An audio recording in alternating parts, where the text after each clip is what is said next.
welcome to the debate. In 2025, CoreWeave didn't just go public. They kind of became the epicenter of a $100 billion question.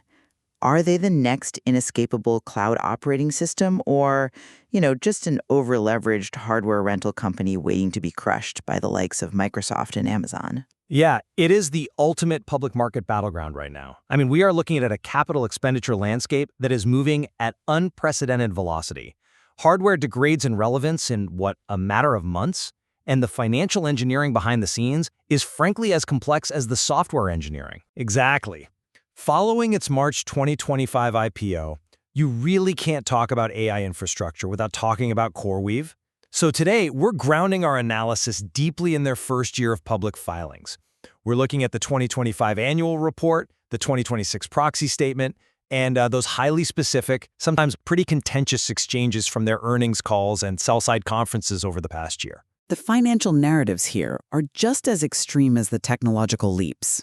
It's fascinating. It really is. So I'll be taking the bold perspective today. I'm arguing that CoreWeave is a purpose-built AI platform. They possess a sustainable software advantage, and they're backed by brilliant capital allocation that has, structurally speaking, lowered their cost of capital to build essentially an impenetrable fortress. And I'll be representing the bear perspective, the view that CoreWeave is, fundamentally, a massive hardware arbitrage play.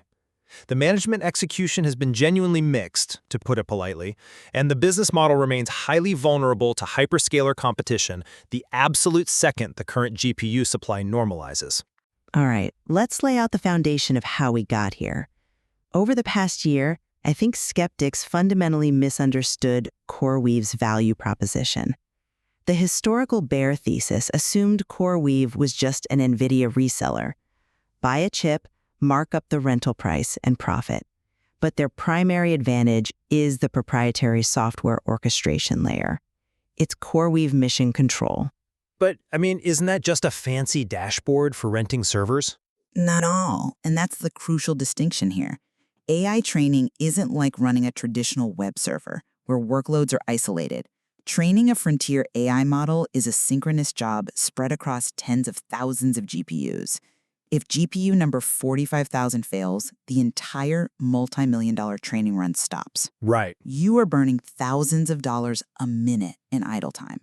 Mission Control integrates observability and fleet lifecycle management on bare metal.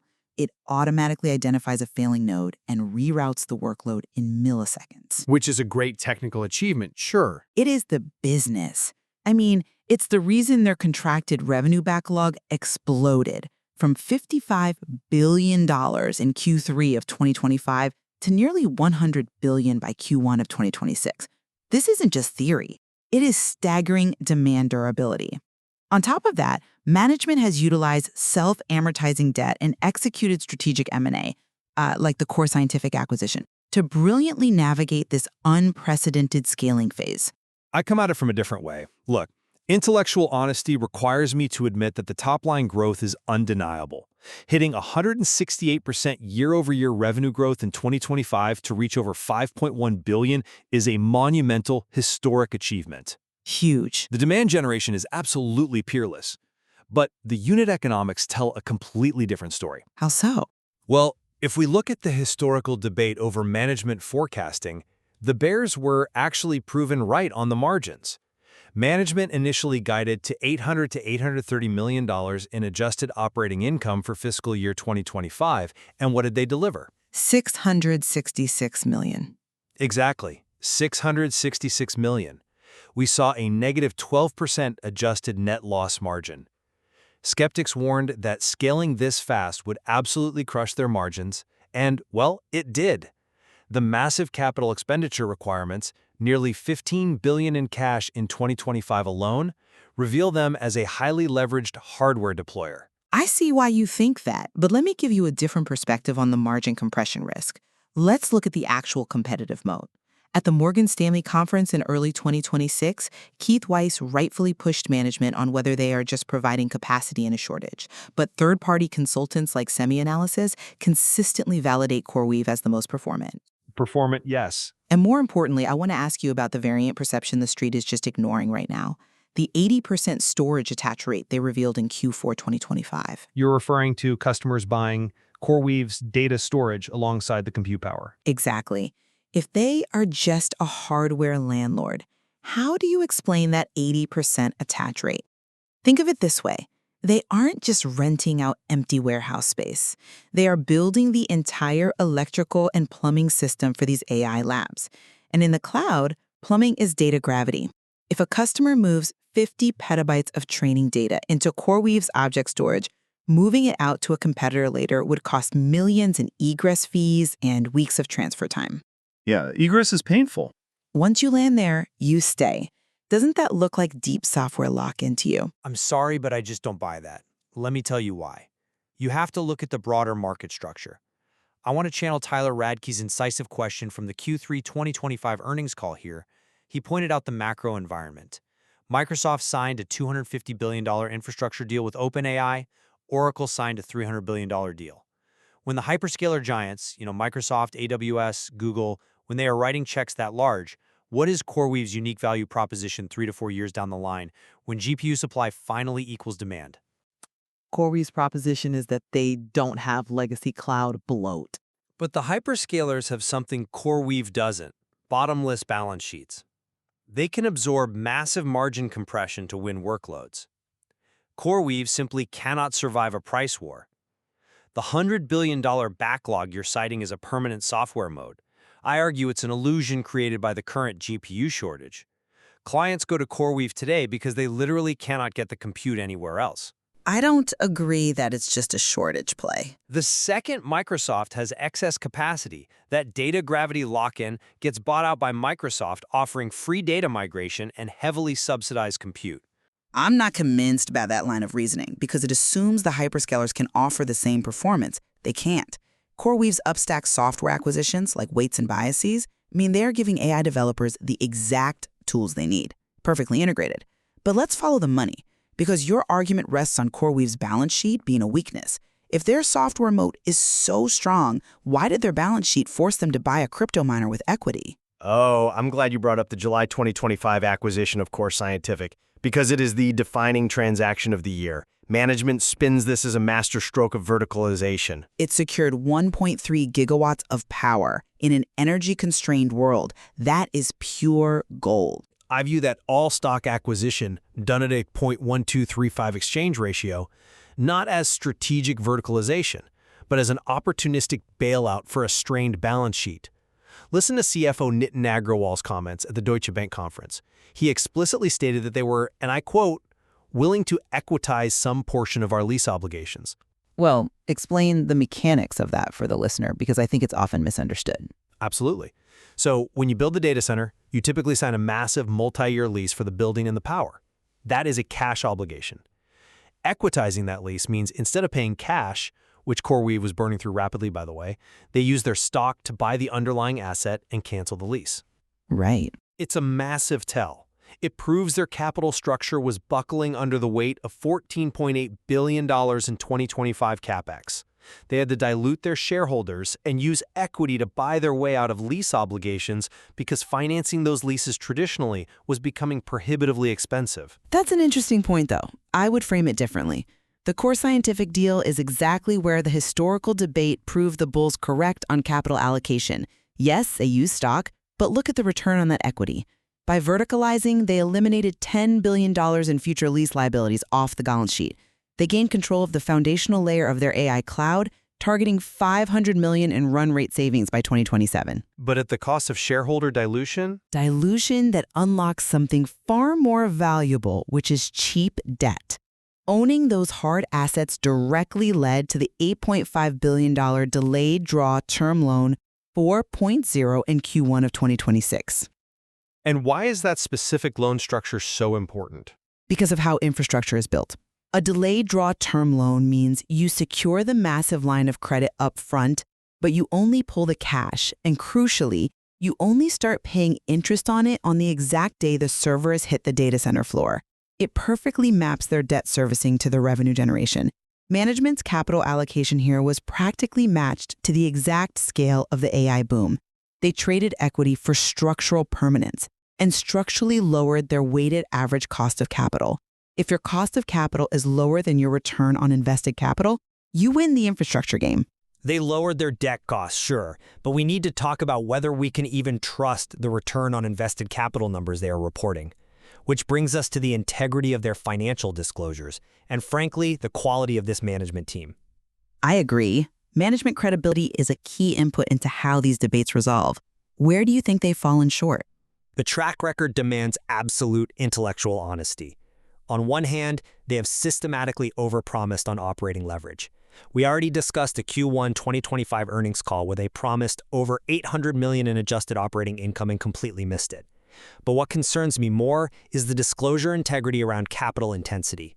You're talking about the CapEx accounting. Yes. Look at their Q4 2025 presentation. They headlined $14.8 billion in capital expenditures. But to get to that relatively modest number, they take a $21 billion increase in total gross property and equipment, and they back out $6.1 billion for what they call change in construction in progress. Right, standard accounting. It might be legal accounting, but it obscures the cash reality. They are excluding $6.1 billion in massive cash outlays from their headline CapEx number just because the data center isn't turned on yet. The cash still left the bank account. They are dressing up the unit economics to make the business look less capital intensive than it actually is. Look, the evidence is genuinely balanced here because while they absolutely missed those initial operating income targets, their handling of operational crises has been exceptional. Backing out construction in progress isn't nefarious. It's the matching principle in accounting. You don't penalize current operating margins for a data center that hasn't been energized and isn't generating revenue yet. But you can't ignore the cash burn. I don't ignore it, but I look at how they handle the actual operations. Let's look directly at the Q3 2025 powered shell data center delay. A powered shell is a building with the power and cooling ready, waiting for servers. They had a massive delay from a third-party provider. Brad Sills from Bank of America asks about this directly. Management didn't hide the issue. Mike Intrater was highly transparent about the bottleneck. But watch the execution. They negotiated an adjusted delivery schedule with the customer without losing a single dollar of the contract value. And then they actually delivered the delayed compute ahead of schedule in Q4. So they are good operators. I concede that.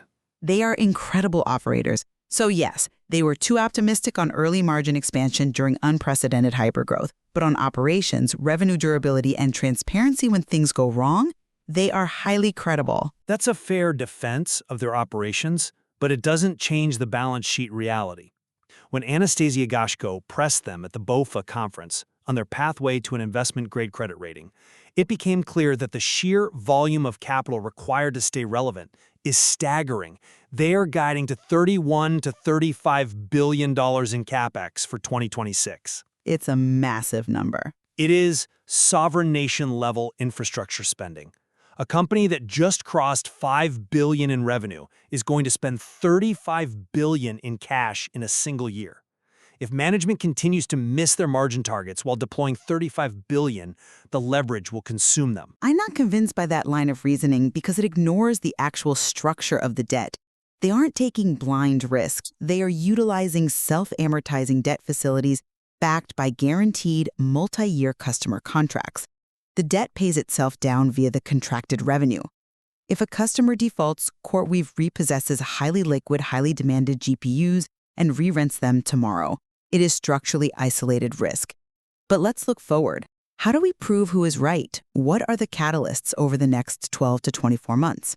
The ultimate catalyst sits squarely in Q2 and Q3 of 2026. On the Q1 2026 call, CFO Nitin Agrawal declared Q1 as the trough of their margin story. They generated $1.2 billion in EBITDA, but the adjusted operating margins were highly depressed. Management has explicitly promised sequential margin expansion crossing from Q2 to Q3. The turning point. Exactly. The full year 2026 guidance is calling for $900 million to $1.1 billion in adjusted operating income. If that $500 million in core scientific run rate savings doesn't start showing up in the margin profile by Q3, and if operating income stays compressed, the bear thesis wins. It will conclusively prove that the hardware depreciation and operational costs of running this gear outpace the software premiums they claim to charge. I agree that the margin inflection is the critical near-term test, but I think the ultimate bull catalyst is the top-line execution. They guided to an exiting 2026 annualized run rate revenue of $18 to $19 billion.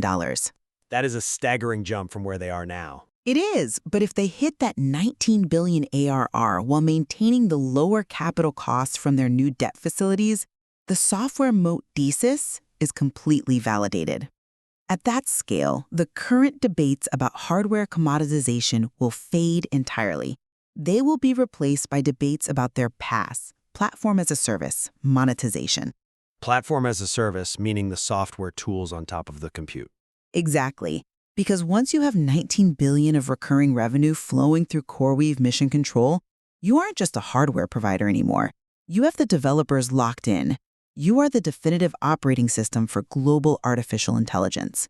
That's a compelling argument, but have you considered what has to go right to hit that? They are guiding to $12 to $13 billion in recognized revenue for 2026, meaning they have to execute an incredibly steep ramp in the back half of the year to hit your $19 billion exit rate. They have to rack, stack, and stabilize tens of thousands of GPUs without a single supply chain hiccup, power delay, or networking failure. Which they just proved they can do in Q4, resolving the Q3 delays ahead of schedule and adding twice as many new reserved instance customers as any quarter in their history. While margins continue to erode, that's the tension we keep coming back to. Execution at the expense of unit economics. So to summarize where we stand today, the bull perspective views CoreWeave as successfully executing a high-wire act of unprecedented scaling. They are backed by an ironclad $100 billion in contracted backlog.